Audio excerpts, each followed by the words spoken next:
Shalom Lekulam.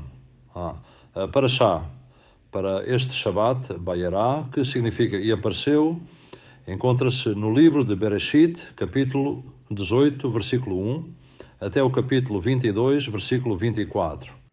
Abraham Abinu, nosso pai Abraão, o pai do monoteísmo pós-diluviano, e o pai fundador da nação de Israel, foi conhecido por gerações como um exemplo de bondade, expressa na maneira como tratava seus vizinhos e como os ajudava a superar a escuridão do politeísmo de seus dias.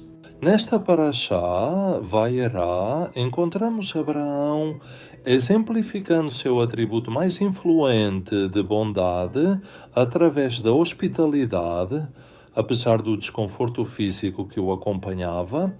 De fato, esta narrativa nos mostra que, após a circuncisão do Brit Milá, que ele mesmo havia feito quando a dor e o desconforto eram extremos, ainda assim, pegou uma cadeira, saiu da sua tenda, que estava perto da estrada real, e sentado nela, esperava que algum peregrino passasse para cumprir com a mitzvah da hospitalidade, uma das mitzvot mais elevadas que existem, ocupado justamente com isso e ansioso para cumprir com esse requisito ético de sua predileção. Apareceram 3 viajantes, aproximando-se da sua tenda, pelo caminho real.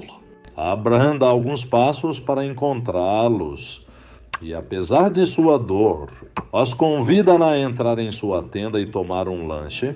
Nesta ocasião, no entanto, não eram realmente viajantes quaisquer.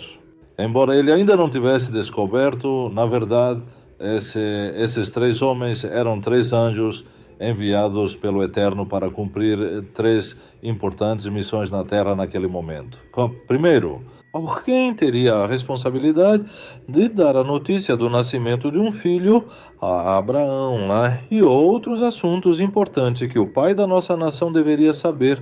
O segundo foi designado para conduzir o processo de julgamento contra Sodoma e Gomorra, e o terceiro para salvar Lot e sua família.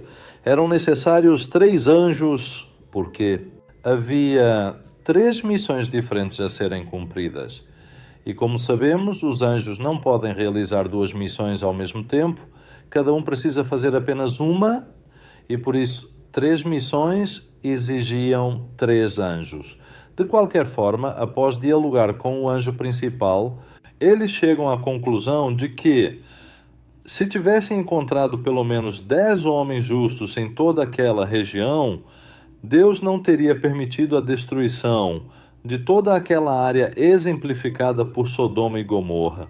Como não foi encontrado o decreto de destruição, ele não pôde ser anulado. Superados esses momentos, a nossa parashá nos confronta com a prova mais difícil que Abraão teve que enfrentar na sua vida, quando Deus Altíssimo ordena que ele leve seu único filho, a quem amava, a Isaac, que na ocasião já tinha 37 anos, e oferecê-lo como sacrifício sobre uma montanha que Deus lhe indicaria.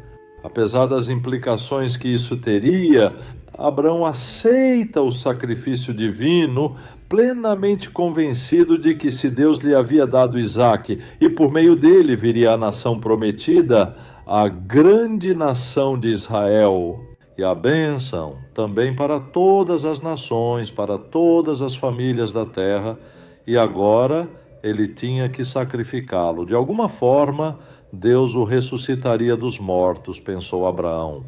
Acreditou Abraão e cumpriria a promessa da semente abençoada que tinha vindo de seus lombos. Abraão aceita, embora isso pudesse anular a nação hebraica e, ao mesmo tempo, contradizer seu ensinamento contra o sacrifício humano. A Torá nos diz que, bem cedo, na manhã seguinte, sem perder tempo, Abraão parte com seus servos e seu filho. até o lugar indicado pela mão do Eterno. Este lugar revelou-se ser a montanha de Moriá, onde mais tarde se ergueria o primeiro e o segundo templo, e onde será reconstruído também, e em breve o terceiro templo. Lá no cume do Moriá, Abraão constrói um altar, coloca seu filho sobre ele, amarra-o bem à madeira e pega a faca afiada para sacrificá-lo. É nesse momento que ele ouve uma voz angelical interrompendo o sacrifício e nos conta na Paraxá que, de repente, olhando ao redor, Abraão encontrou um carneiro preso nos arbustos, o qual ele pega e sacrifica no lugar de seu filho. E por sua obediência inquestionável, Deus promete que ele, em sua descendência, todas as nações da terra seriam abençoadas. Bom, a descenda. Isso é basicamente do que trata a nossa paraxá. Quero até propor que nos concentremos apenas no tema do sacrifício de Isaac, porque a narrativa bíblica nos apresenta aqui sérios desafios teológicos. Precisamos responder e então ver que mensagem tudo isso tem para nós em pleno século XXI. O relato da Torá sobre o sacrifício de seu filho Isaque por parte de Abraão tem levantado questionamentos entre os leitores desde a antiguidade até os dias de hoje. E a mais importante é teológica, porque Deus precisava testar Abraão em primeiro lugar. Se Deus é onisciente, omnissapiente, ele já devia saber como o teste terminaria. Então, por que colocou Abraão à prova? Isso é como um Deus que tudo sabe desde o princípio até o fim. Precisava agora saber se Abraão obedeceria ou não à ordem de sacrificar Isaque. A melhor resposta que podemos dar a esta interessante pergunta vem dos antigos intérpretes. Ao ler essa narrativa, eles procuraram saber se existia algum caso semelhante ao de Abraão na Bíblia hebraica e encontraram em Jó. E, de fato, o livro bíblico de Jó começa com Azatã lançando um desafio a Deus. Você acredita que este Jó é realmente seu servo fiel? Deixe-me afligi-lo com uma série de penalidades severas e veremos se ele permanece fiel a você. Parecia que algo semelhante poderia ter ocorrido com Abraão. Satanás deve ter desafiado a Deus para que ele dissesse a Abraão que matasse seu amado filho. Na verdade, o texto bíblico parecia insinuar tal desafio nas palavras iniciais desta história, porque diz a Torá da seguinte maneira: e assim foi depois destas coisas, e assim foi depois destas coisas. Como vocês sabem, já ensinei isso em muitas ocasiões, a palavra para coisas em hebraico é devarim, que também pode significar palavras. De fato, uma senhora nos disse. Pergunta nos comentários da aula passada: qual é o significado de devarim? É exatamente o tema que está em discussão agora. Repito, a palavra para coisas em hebraico é devarim, mas pode significar além de coisas, coisas, palavras. Se entendidas como palavras, esta narrativa poderia estar insinuando que foram ditas certas palavras, não que algo aconteceu. Não que algo específico aconteceu ou que certas coisas aconteceram, mas que foram ditas certas palavras, palavras que posteriormente levaram Deus a testar Abraão.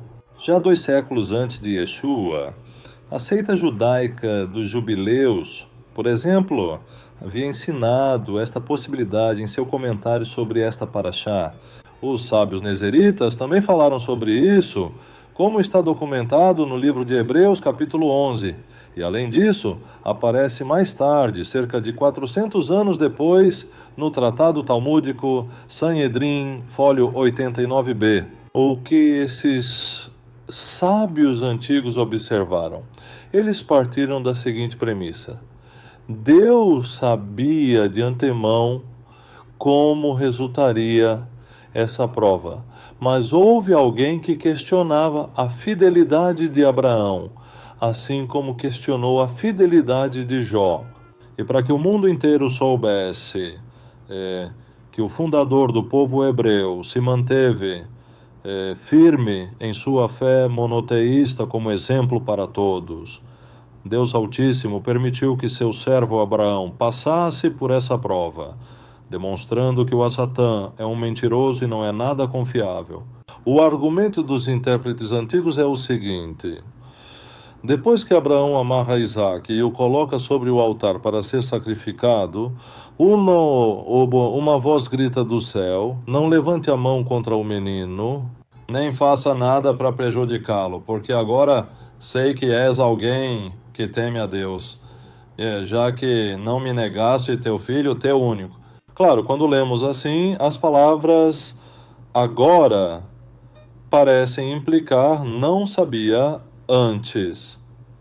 Mas, se for assim, então essas palavras parecem contradizer toda a ideia de que Deus sabe de antemão como terminaria este incidente. Isso, por sua vez, poderia parecer que enfraquece todo o princípio da presença divina.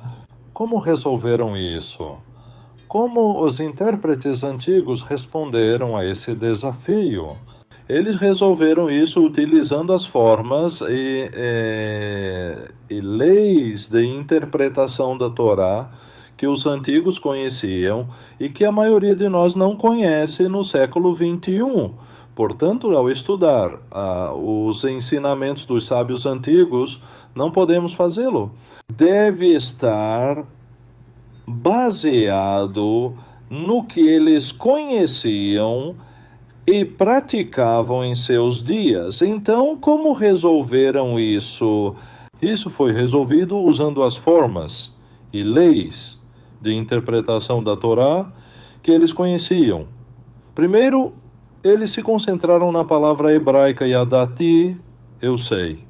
Como as palavras hebraicas são construídas apenas de consoantes, ou seja, não têm vogais. Isso significa que podem ser pronunciadas de várias maneiras dependendo das vogais sonoras que você coloca abaixo de cada consoante. Tal é o caso de Yadati, eu sei.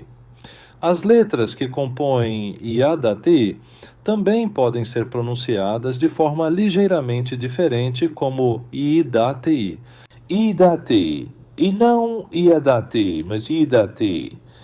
Isso significaria eu dei a conhecer ou eu informei. Traduzido assim, o texto não significa que agora é que Deus descobre, agora é que Deus sabe que Abraão era fiel, mas que agora Deus idati, ou seja, agora estava dando a conhecer a Satanás e ao mundo que Abraão era um homem fiel e temente a Deus. Ao interpretarmos dessa maneira, o desafio teológico desaparece, Deus continua sendo onisciente, Hashem continua sendo omnissapiente, mas como nem Satanás, nem o resto das criaturas de Deus, incluindo o homem, são oniscientes, Deus revelou a todos sobre a fidelidade de Abraão.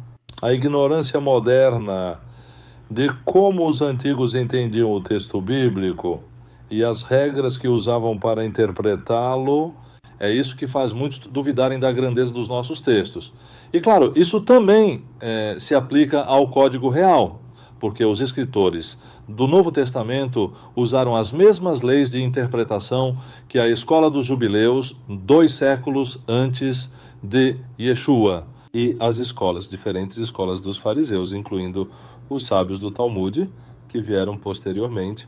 Meus amigos, estudar a Torá é a chave para conhecer esses mistérios e ter acesso à riqueza extraordinária que existe em nossos textos sagrados.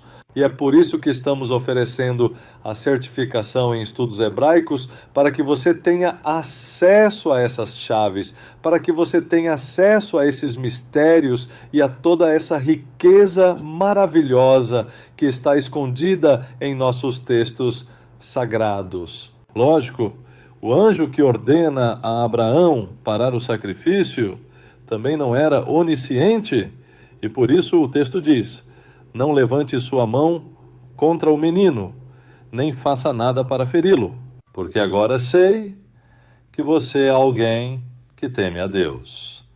Este, agora sei, dito pelo anjo, não pertence a Deus. É a expressão do anjo, que também não é onisciente. O anjo não sabia se Abraão passaria ou não no teste. Claro, Deus sabia, Deus é onisciente, mas não os anjos. Deus sabia de antemão que Abraão era um homem justo, assim como sabia de Jó e de Noé. Porque talvez você também esteja passando por um momento de provações em sua vida. Não é que Deus tenha te abandonado, não é que Deus tenha se esquecido de você, é que há uma acusação contra você no mundo espiritual, no mundo dos anjos. Poderia acontecer que alguém esteja te acusando de não ser uma pessoa fiel, de não temer a Deus, de não ser capaz de assumir o papel que Deus tem para você na redenção. E para calar a boca do inimigo e poder te mostrar depois, como um exemplo para o mundo da tua honra espiritual, certos momentos difíceis podem surgir no teu caminho.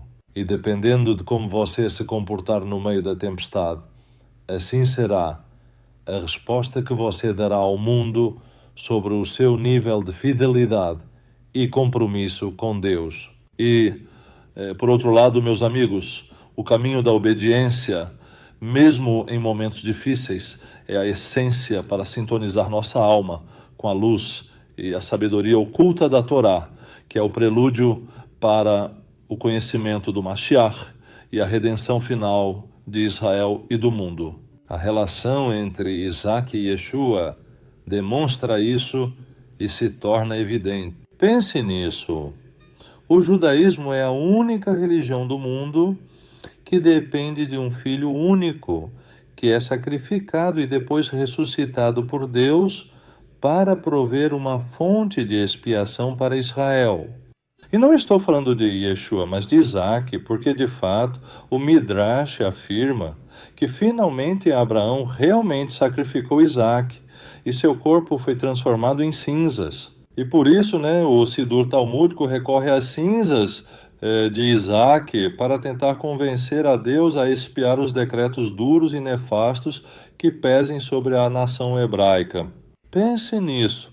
Todo judeu ortodoxo que rejeita Yeshua como fonte de expiação, ainda assim recorre a Isaac para encontrar em sua morte uma fonte de expiação. E por isso reza todos os dias a seguinte oração que se encontra no Sidur de oração. Lembra-te de Isaac, diz a oração. Lembra-te de Isaac, filho do teu amado Abraham. Olha as suas cinzas, para que tenhas piedade de nós e anules todos os decretos duros e nefastos que pesam sobre nós. Assim, há uma relação entre o sacrifício de Isaac e o sacrifício de Yeshua. Mas também há uma grande diferença. As semelhanças são evidentes, não podemos negá-las. Isaac não sabia, a princípio, o que aconteceria com ele, nem Yeshua. Isaac toma ciência do que aconteceria em um certo ponto da jornada para o Monte Moriá. Yeshua também soube do que teria que enfrentar em um momento específico de seu serviço a Shem. Ele não sabia desde o início, assim como Isaac. Isaac tinha 37 anos na época em que ocorreu o seu sacrifício. Yeshua tinha uma idade similar também naquela época, ou seja, ambos eram adultos e sabiam o que estavam enfrentando. Isaac estava disposto a ser sacrificado. Não foi imposto a ele, ele o fez voluntariamente. Da mesma forma, Yeshua o fez voluntariamente. Por amor, porque, como ele disse, ninguém tem maior amor do que este de dar a vida por seus amigos. No caso de Isaac, foi um ato voluntário. Portanto, não estamos diante de um sacrifício humano, mas de um ato de martírio, pelo bem dos outros. E o mesmo acontece com Yeshua. Não é um sacrifício, é um ato voluntário, um martírio pelo bem de muitos. Isaac morre, e é ressuscitado por Deus, segundo a explicação do Midrash. Embora essa explicação seja imaginária, não histórica, o valor ético é o mesmo. No caso de Yeshua, a diferença é enorme. Não foi uma morte imaginária, mas real, histórica, comprovável. E não foi uma ressurreição imaginária. Foi uma ressurreição real. Portanto, em Yeshua, o que não se concretizou com Isaac, se concretiza com ele.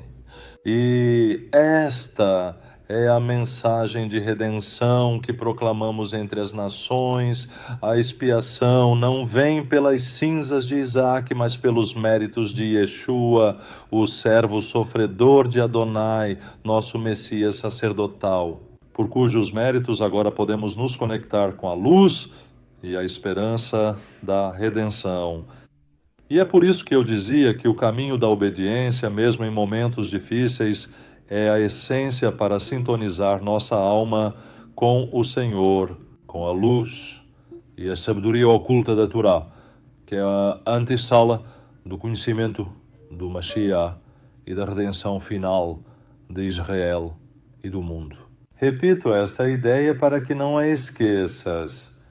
O caminho da obediência, mesmo em momentos difíceis, é a essência, amigos, a essência. O DNA, amigos, para sintonizar nossa alma com a luz e a sabedoria oculta da Torá, que é a antessala, o conhecimento de Mashiach, Ben David, e a redenção final de Israel e do mundo. Shabbat Shalom, amigos. Shabbat Shalom.